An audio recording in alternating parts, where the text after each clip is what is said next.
Sorry. Oh, okay. That's fine. I looked up a computer in 1946. The first one was at the University of Pennsylvania, Yeah, and it's called ENIAC or that's ENIAC. that's right.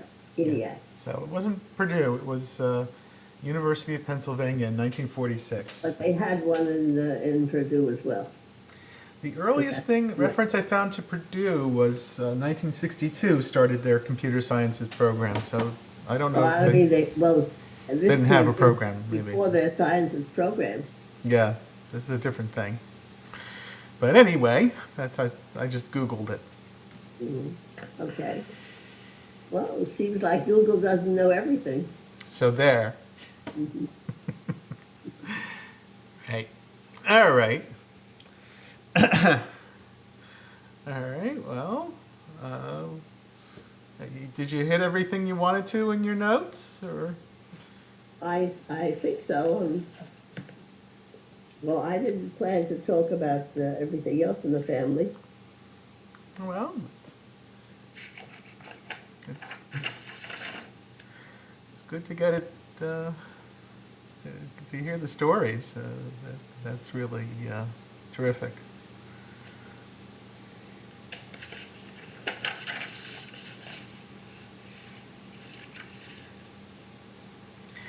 So how did you wind up getting the pictures in the windows of Willoughby Peerless?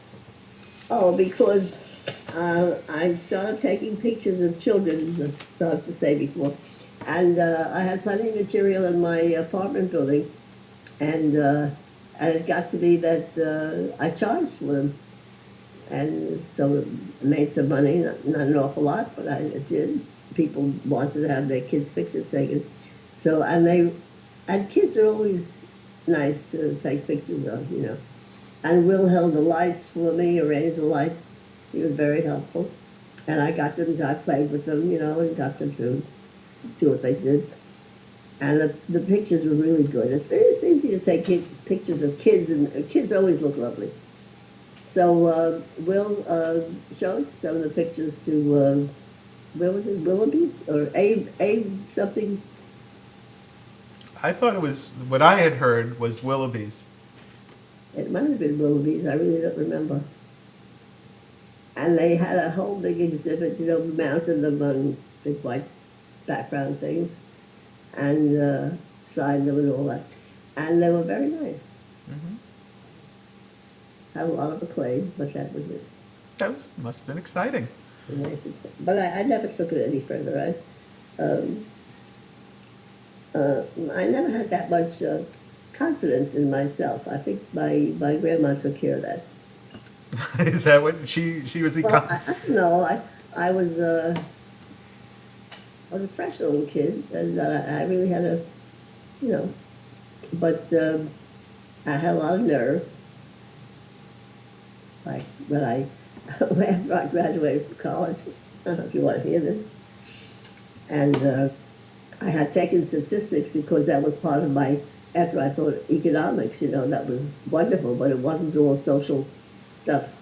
It was stuff like money and banking, which was, and also statistics, which was part of that curriculum, which was also,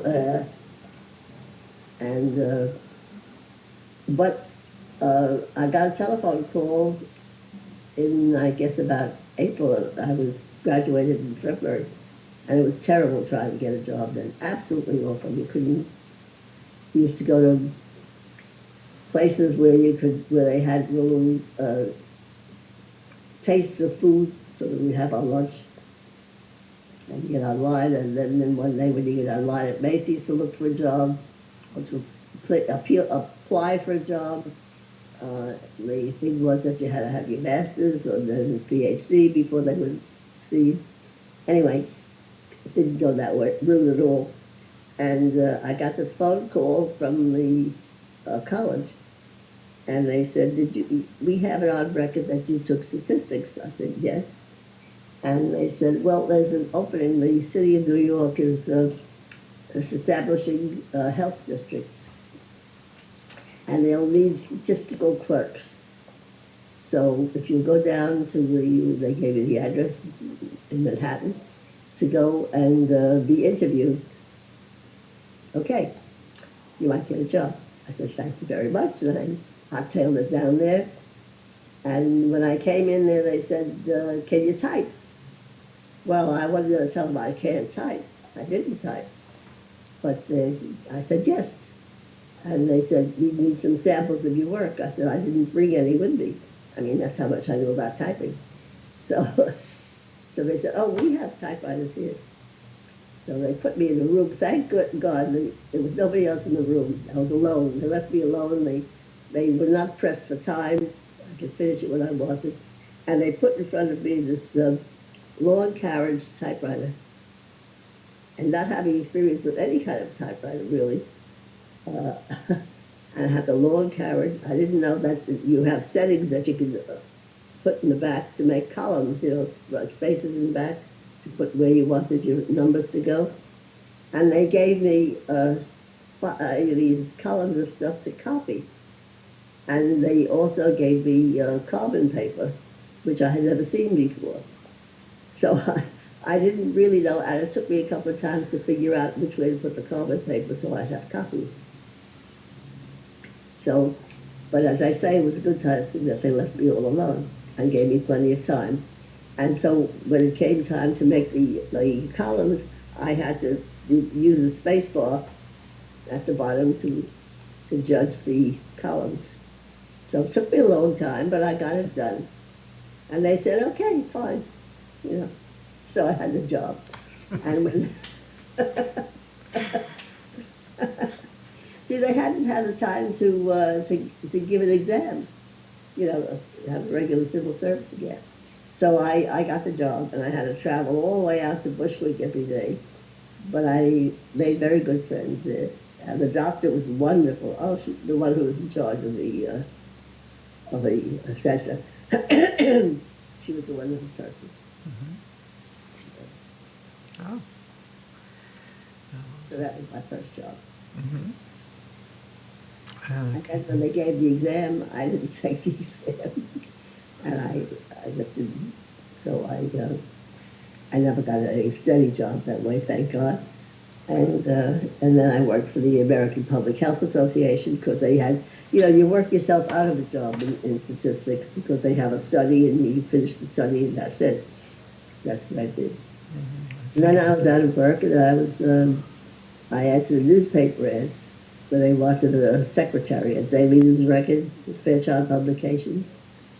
They wanted a secretary with statistical experience. So I said, that's for me. So I wrote a letter, I got the interview, and they said to me, I had to be the secretary to the statistician for the paper, or the economics person for the paper. And that worked out fine. And I had that job until I got married, until I became pregnant. Right. So. That was the end of the work. Well, no, you went to teaching, or did you do teaching after, or was it all before you had children? No, afterwards. After I was married and had kids, I did teaching. Yeah. I told you when I started teaching. Mm-hmm. When Will tried to get a job, or Will was changing his profession, that was hard for me to take because I felt he was leaving a profession to become just a salesman. So you thought it was sort of a come down? That's right. I really did. Mm-hmm. I really did. It took me a while to learn to live with it. Mm-hmm. But I did, and it worked out fine. Mm-hmm. So you said that Hoodle was the one who was good at knocking you down, huh? Is that? Well, she restrained me. She saw to it that I didn't climb trees and I didn't whistle. Right. And I could do the things that girls do, perform, dance, sing. And when we were away in the country, she used to go in the country every summer. She went to Sharon Springs and Saratoga Springs and always took me along. And because I could read and write, and she had a group of friends wherever she went, ladies who were illiterate in English, and they wanted to write home to their children or friends. So I used to write letters for them. They would dictate, or else I would compose a letter for them and so on, and read their mail for them and so on. And she was always interested well, in a sense, promoting me to advantage. I mean, to make something, I guess, for an organization or something like that. She she arranged to have me on the stage for uh, Child's Wonder. I still remember that. Child Wonder reciting or singing or something. I remember I recited a poem called My Mother. Yeah. Do you remember it? No, not really. Just except that I emoted with this poem, My Mother, until people wept in the audience. And then, of course, there was a song called Mother McCree. I used to sing that. I don't remember how it goes either. That was embarrassing, but I had to do it. So I did it. I mean, you had to do it because she was pushing you to do it? Yeah, yeah. Yeah. Did she have dispense advice to you as far as No. No, she expected me to know. I mean, I had gone to dramatic school at the Hampshire Foundation. I had been in plays. Right. This was your mom, or was this Hoodle who was? My mom was busy working. Okay, so Hoodle was the one who took you to these things. And why did she tell you why? That's Saratoga Springs. What? Did she tell you why she wanted you to do these things? Well, it was for organizations, I guess, for raising money for them or something. Well, but why, dramatic school? Why the performing? Oh, that was customary. You gave kids piano lessons. You took advantage of things that they could learn to do in the arts. It's all part of culture. Culture. Right. Yeah. And I had piano lessons, and if I didn't hold my fingers right, not from the teacher that I had, and if I didn't hold my fingers right, I got a ruler on the head. Really? Wow. Very strict. Yeah. All right. I'm trying to think of any other mom stories.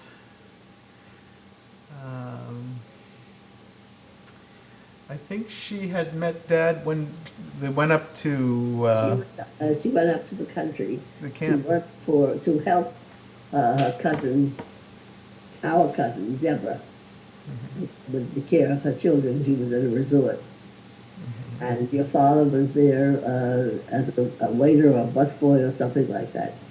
They're both very young. She was only 16, and I guess he must have been 18. I don't know. I think he was about 2 years older than she. Right. And that's how they met. And didn't you also work at a camp, or?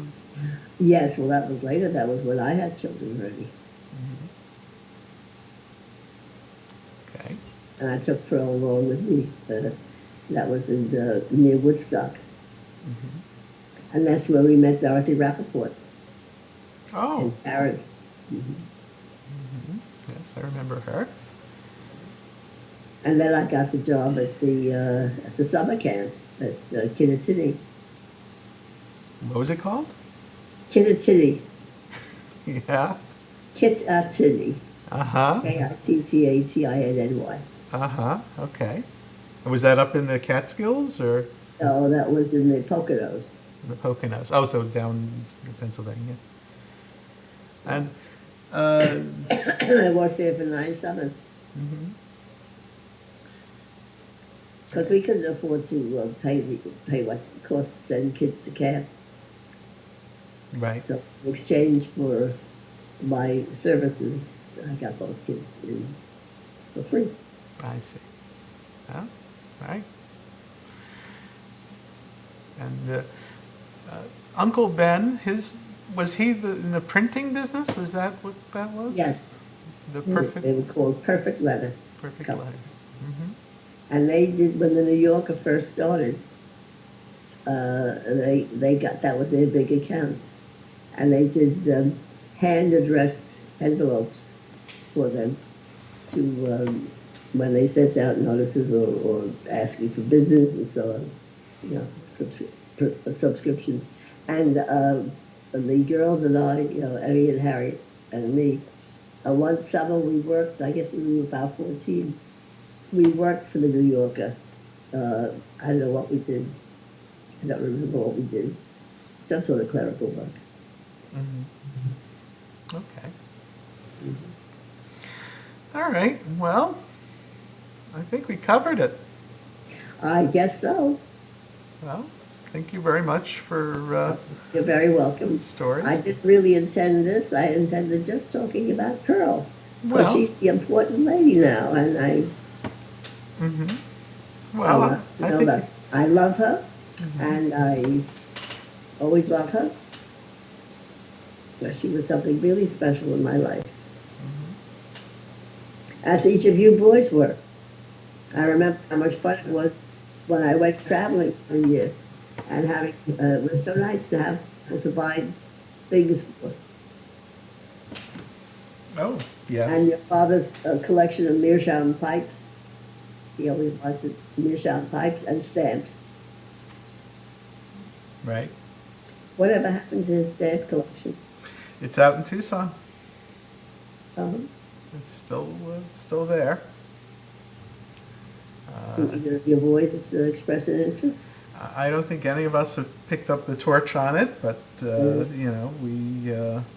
I remember that we did pack it up and ship it out, and so it's out in Tucson. I don't know about the pipes. I don't know if they're still around, since nobody uses them. But there might be a couple left up there. But no, the stamp collection stayed up in Connecticut for a long time. Mhm. And I recently came across a video that I had taken uh, where probably in the, trying to think, around 1990 or so probably. And what what Dad had asked me to do was to go through the house and to take a video inventory for insurance purposes. So I have the video of Mom kind of walking through the house and me making, sarcastic comments all the way through Mhm. and jokes that don't play very well.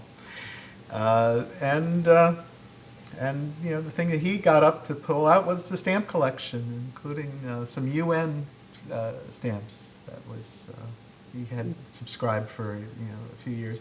And I kind of look through that now, and it's like a tour of the house, uh, which is nice to have. So Mhm. so there's that. But anyway. Well, anyway, thanks very much. I enjoyed You're hearing the very stories, welcome. and hopefully we Thank get to you, do it George. again. Mhm. So are I, you going to show this to Pearl? well, I thought we would take some pieces out of it, Oh, especially the good. things that pertain to Take the her. pieces that pertain to her early childhood. Oh yes, Because I want her to credit her interest in philosophy right. and interest in culinary arts Hmm. to her very beginnings, when she was read to and fed to and fed. Yes, no, she did It's say something about we how call it everyone was trying. high chair wisdom. She was talking how everyone was trying to feed her, and Oh, because she was such a rotten eater. yeah, Ah, yeah, and she felt that she that you shouldn't try to force a child to eat. yeah, but if they don't eat, they'll starve. Yeah, I That's think your responsibility to keep them alive. right. I mean, keep them from going out in the garden and eating worms. Yeah, well, she turned out all right. Yeah. Oh, I think so. I think so. Well, okay. I'll Okay. talk to you another time. Yep. So long. Bye-bye.